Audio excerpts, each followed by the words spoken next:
ಅಂತಾರಾಷ್ಟ್ರೀಯ ಯೋಗ ದಿನಾಚರಣೆಯ ಅಂಗವಾಗಿ ಶ್ವಾಸಯೋಗ ಸಂಸ್ಥೆ ಹಾಗೂ ಸಂತೋಷ್ ಲಾಡ್ ಫೌಂಡೇಶನ್ ವತಿಯಿಂದ ಇವತ್ತು ಮಹತ್ತರವಾದಂತಹ ಕಾರ್ಯಕ್ರಮವನ್ನು ಹಮ್ಮಿಕೊಂಡಿರುವಂಥದ್ದು ಅಂದರೆ ಪ್ರಶಸ್ತಿ ಪ್ರದಾನ ಕಾರ್ಯಕ್ರಮವನ್ನು ಕೂಡ ಹಮ್ಮಿಕೊಂಡಿರುವಂಥದ್ದು.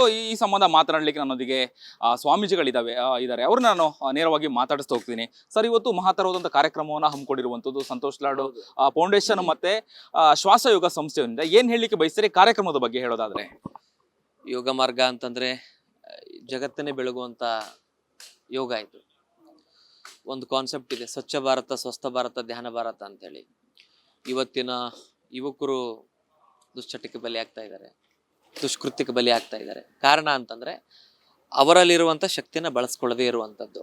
ಅವರಲ್ಲಿರುವಂಥ ಶಕ್ತಿ ಬಳಕೆ ಮಾಡೋದಪ್ಪ ಅಂತಂದರೆ ದಿನನಿತ್ಯ ಯೋಗವನ್ನು ಮಾಡಿ ಯೋಗಯುಕ್ತರಾಗಿ ಬ್ರಹ್ಮಚರ್ಯವನ್ನು ಪರಿಪಾಲನೆ ಮಾಡಿಸ್ತಾ ಹೋದರೆ ಅವರು ಇಂಥ ದುಶ್ಚಟಗಳಿಂದ ಪಾರಾಗಬಹುದು. ಅಂಥ ಒಂದು ಜ್ಞಾನವನ್ನು ಕೊಡುವಂತಹ, ಅಂತಹ ಒಂದು ಜ್ಞಾನವನ್ನು ಬೆಳೆಸುವಂತಹ ಒಂದು ಬೃಹತ್ತಾದ ಕಾರ್ಯಕ್ರಮವೇ ಇದು. ಅಂತಾರಾಷ್ಟ್ರೀಯ ಯೋಗ ದಿನಾಚರಣೆಯ ಪ್ರಯುಕ್ತವಾಗಿ ಹಮ್ಮಿಕೊಂಡಿರುವಂತಹ ಪೂಜ್ಯ ವಚನಾನಂದ ಸ್ವಾಮೀಜಿಯವರ ನೇತೃತ್ವದಲ್ಲಿ, ನಾಡಿನ ಹಲವಾರು ಸ್ವಾಮಿಗಳ ನೇತೃತ್ವದಲ್ಲಿ, ಗಣ್ಯಮಾನ್ಯರ ನೇತೃತ್ವದಲ್ಲಿ ಇವತ್ತು ನಡೀತಾ ಇರೋದು ಬಹಳ ಸಂತೋಷ ಆಗಿರುವಂಥದ್ದು. ಇದು ಇಡೀ ಕರ್ನಾಟಕಕ್ಕೆ ಅನ್ನೋದಕ್ಕಿಂತ ಜಗತ್ತಿಗೆ ಮಾರ್ಗದರ್ಶನ ಆಗಲಿ ಅನ್ನುವಂಥದ್ದು ನನ್ನ ಒಂದು ವೈಯಕ್ತಿಕ ಅಭಿಪ್ರಾಯ ಆಗಿದೆ. ಎಸ್, ಇನ್ನು ಯೋಗರತ್ನ ಪ್ರಶಸ್ತಿ ಕೊಡುವಂಥದ್ದು ಅಂದರೆ ಯೋಗದಲ್ಲಿ ಅಂದರೆ ಅವರು ಸಾಧನೆ ಮಾಡಿರುವಂಥದ್ದಾಗಲಿ, ಅದರಲ್ಲಿ ಒಂದು ಅಂದರೆ 5 ಸಾಧಕರನ್ನ ಗುರುತಿಸಿ ಇವತ್ತು ಕಾರ್ಯಕ್ರಮದಲ್ಲಿ ಅವರಿಗೆ ಪ್ರಶಸ್ತಿ ಕೊಡುವಂಥದ್ದು, ಅದ್ರ ಬಗ್ಗೆ ನೀವು ಏನು ಹೇಳ್ತೀರಾ ಅಂತ ಹೇಳಿ. ಒಂದು ಕಡೆ ಯೋಗವನ್ನು ಮಾಡೋದು, ಇನ್ನೊಂದು ಕಡೆ ಯೋಗದಲ್ಲೇ ಅವರು ಸಾಧನೆ ಮಾಡಿರುವಂಥವರಿಗೆ ಗುರುತಿಸಿ ಪ್ರಶಸ್ತಿ ಕೊಡುವಂಥದ್ರ ಬಗ್ಗೆ, ಅದ್ರ ಬಗ್ಗೆ ಹೇಳೋದಾದರೆ? ಈ ಜಗತ್ತಿನಲ್ಲಿ ಯೋಗ ಮಾರ್ಗಕ್ಕೆ ಬಂದಾಗ ಯೋಗ ಚಿತ್ತ ವೃತ್ತಿ ನಿರೋಧ ಅಂತ ಹೇಳ್ತೀವಿ. ಯೋಗದಿಂದ ತಮ್ಮ ಮನಸ್ಸನ್ನು, ತಮ್ಮ ಇಂದ್ರಿಯಗಳನ್ನು ನಿಗ್ರಹ ಮಾಡಿ ಯೋಗಿತ್ವವನ್ನು, ಪಟುತ್ವವನ್ನು ಪಡೆದುಕೊಂಡಿರುವಂಥವ್ರು ಭಾರತದಲ್ಲಿ, ಜಗತ್ತು ಅನ್ನೋದಕ್ಕಿಂತ ನಮ್ಮ ಭಾರತ ದೇಶದಲ್ಲಿ ಸ್ವಾಮಿ ಪರಮಹಂಸ ಯೋಗಾನಂದರಾಗಿರ್ಬೋದು, ಸ್ವಾಮಿ ರಾಮ ಅವರಾಗಿರ್ಬೋದು, ಅವರದೇ ಆದ ಶೈಲಿಯಲ್ಲಿ ದಾಟಿಯಲ್ಲಿ ಹಲವಾರು ಸಾಧನೆಯನ್ನು ಮಾಡಿದ್ದಾರೆ.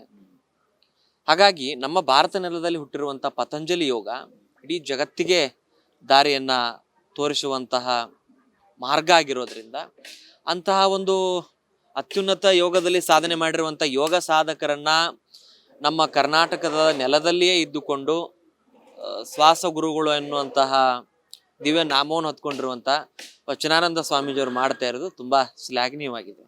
ಓಕೆ, ಅಂದರೆ ಇವತ್ತಿನ ಜನತೆಗೆ ಯೋಗ ಎಷ್ಟು ಮುಖ್ಯ ಆಗುತ್ತೆ ಅನ್ನುವಂಥದ್ದು, ಯಾಕಂದ್ರೆ ಆರೋಗ್ಯ, ಆಮೇಲೆ ಇತ್ತೀಚಿನ ದಿನಗಳಲ್ಲಿ ಯುವಕರಲ್ಲಿ ಇಳಿ ವಯಸ್ಸಿನಲ್ಲಿ ಹೃದಯಾಘಾತ ಆಗ್ತಿರುವಂಥದ್ದು, ಎಷ್ಟು ಇಂಪ್ಯಾಕ್ಟ್ ಆಗುತ್ತೆ ಯೋಗ ಅನ್ನುವಂಥದ್ದು ಅಂತ ಅವರ ದಿನಚರಿಯನ್ನು ಸರಿಯಾಗಿ ಇಟ್ಕೊಳ್ಳದೆ ಇರುವಂಥ ಕಾರಣ. ಹೃದಯಾಘಾತ ಪ್ರತಿದಿವಸ ಯಾಕಾಗತ್ತಪ್ಪ ಅಂತಂತಂದ್ರೆ ಒಂದು ಆಹಾರ ಕ್ರಮ ಆಗಿರ್ಬೋದು, ಆಹಾರ ಪದ್ಧತಿ ಆಗಿರ್ಬೋದು, ತಮ್ಮ ದಿನಚರಿಯನ್ನು ಸರಿಯಾಗಿ ರೂಢಿಸಿಕೊಳ್ಳದೇ ಇರೋದರಿಂದ ಅವರು ಅಂದ್ರೆ ದಿನಚರಿ ಅಂತ ಡೈಲಿ ರುಟೀನ್ ಅಂತ ಕರಿತೀವಿ ನಾವು. ದಿನಚರಿ ಯಾವ ರೀತಿಯಾಗಿ ನಿರೂಪಿಸಬೇಕು ಅನ್ನುವಂಥದ್ದನ್ನ ಅವ್ರವ್ರಿಗೆ ಬಿಟ್ಟಿರುವಂಥದ್ದು. ಅದಕ್ಕಾಗಿ ಇವತ್ತು 25 ವರ್ಷದಿಂದ 30 ವರ್ಷದ ಒಳಗಿನವರಿಗೆ ಹೃದಯಾಘಾತ ಆಗುವಂಥದ್ದು ತುಂಬಾ ಆಗ್ತಾ ಇದಾವೆ ಇತ್ತೀಚೆಗೆ. ಕಾರಣ ನಂತರ ಅವ್ರು ತಿನ್ನುವಂಥ ಆಹಾರ ಮತ್ತು ಅವರು ಪಾಲನೆ ಮಾಡಿಕೊಂಡ್ರು ಬರುತ್ತಿರುವಂಥ ದಿನಚರಿ ಮತ್ತು ಜೀವನ ಶೈಲಿ ಇವತ್ತು ಹಲವಾರು ಆಹಾರ ಕ್ರಮಗಳಲ್ಲಿ ಆಗಿರ್ಬೋದು ಎಡುತ್ತಾ ಇದ್ದಾರೆ ಅಂತ ಹೇಳಿ ಅನ್ಬೋದು. Yes sir, thank you sir. ಖಂಡಿತ. ಇದಿಷ್ಟು ಬಸವ ಪ್ರಕಾಶ್ ಸ್ವಾಮೀಜಿಗಳ ಮಾತಾಗಿತ್ತು. ಕ್ಯಾಮ್ರಾ ಪರ್ಸನ್ ಸುನಿಲ್ ಕುಮಾರ್ ಜೊತೆ ಅಭಿಜಿತ್ ಗಣೇಶ್, ಕರ್ನಾಟಕ ಟಿವಿ, ಬೆಂಗಳೂರು.